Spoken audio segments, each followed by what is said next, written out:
It is another Bob's Burgers Mondays. Every Monday we huddle round the proverbial campfire that is the Far Too Much to Say YouTube channel, and we have a chat about the most recent episode of Bob's Burgers. There was no new episode this week, or last week rather, as they're taking a break before the Christmas special, so we've instead went back and we're going to talk about episode 8.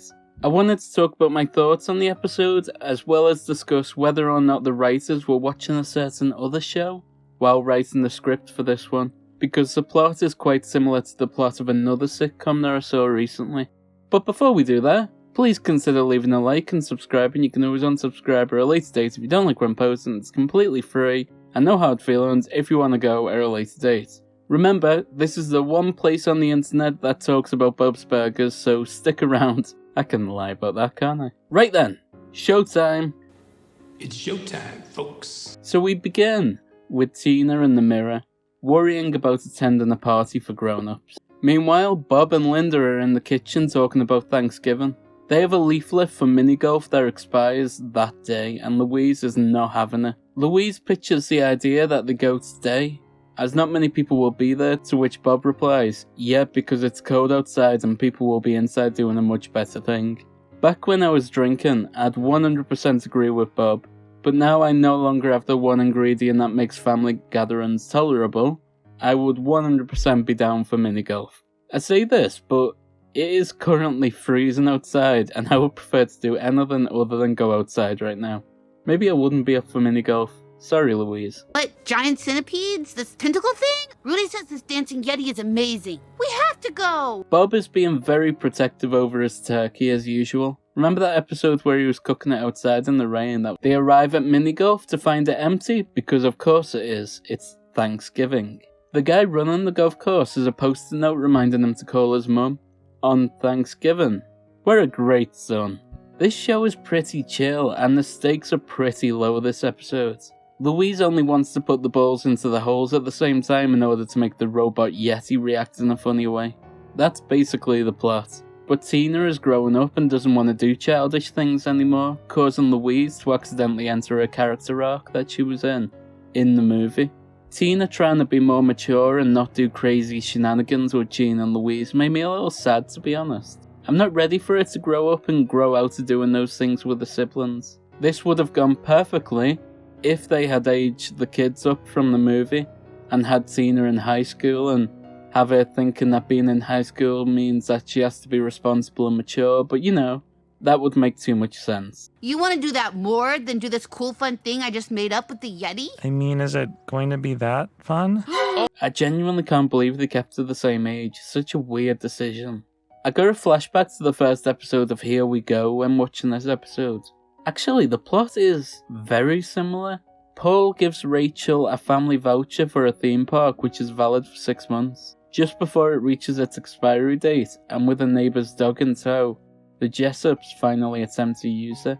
That is the exact plot of this episode. Weird. What are the odds of that? Could it be a coincidence? If so, that's one hell of a coincidence. Let me know what you think in the comments below. I remember there was also a joke in their episode where they basically did the British "that's what she said," which is, as an actor said to a bishop. Well, let's just pick one hole and do that properly. Oh, as the actor said to the... I'm very surprised he didn't turn that same joke into a Jean line so Bob could go, Jean. It's weird that. What a weird coincidence. Louise and Jean break the legs of the robot Yeti, like they are mobsters and it owes them money. Tina distracts the manager by making him talk about Mark Zuckerberg and his wife, so Louise and Jean can fix the Yeti. You're still a wonderful person, Lynn. Don't let mini-golf destroy you. Hey, you got a hole-in-one in life? Linda's golf game is really weak, and it causes Bob to comfort her. He assures her that she has a great life, and talks about how it's only a game.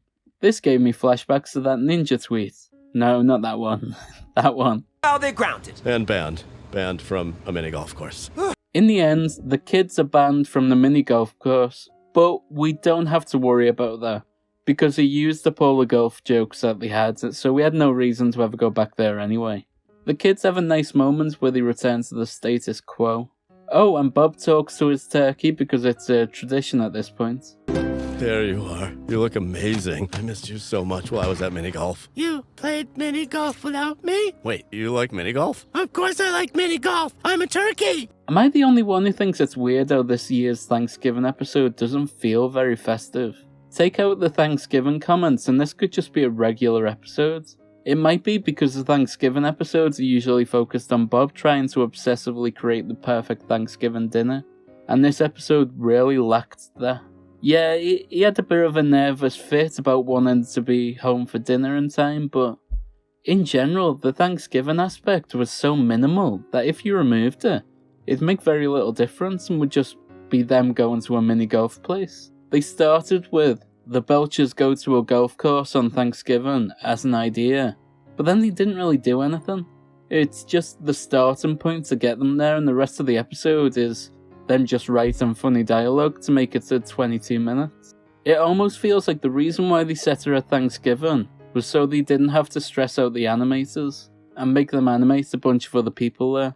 Yes! Look how empty the parking lot is! Without that plot point, it would be like when you watch old episodes of Jimmy Neutron and you notice that the town of Coolsville is a ghost town because animating extra people in the background was too time consuming. Have you ever done that? Go back and watch old episodes of Jimmy Neutron, you'll see what I mean. It's creepy. I doubt that's the reason why they set her at Thanksgiving, but it'd be pretty funny if it was. Now that I think about it, do you reckon that the reason why this episode was so laid back and simple was because where it came in the running order? The previous week's episode was really eventful, and the one that came after this was all about Bob's mum and going to the grave. Could it be because there was too much happening between the two episodes? So they went, let's have a simple laid back episode sandwiched in between two bigger episodes. Wondering if that's why. Oh, and is anyone else a bit annoyed that Tina got grounded when she did nothing wrong? All she did was try and help Louise. Justice for Tina! I hope she doesn't change too much. I know I said it would have been a good idea for her to age up a little bit, and sure it would have. It would have made for new storylines.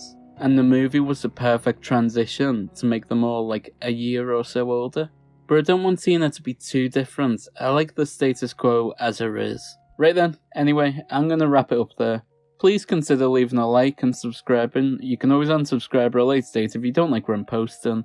It's completely free and no hard feelings if you want to go. We talk about Bob's Burgers every Monday on this channel, so be sure to subscribe if you want to join in each week. I love hearing news chat about the episodes in the comments, it's always good fun. Right, before you go and watch some of these videos here, there's some in the recommended. Alright, I'll let you go. Right, bye.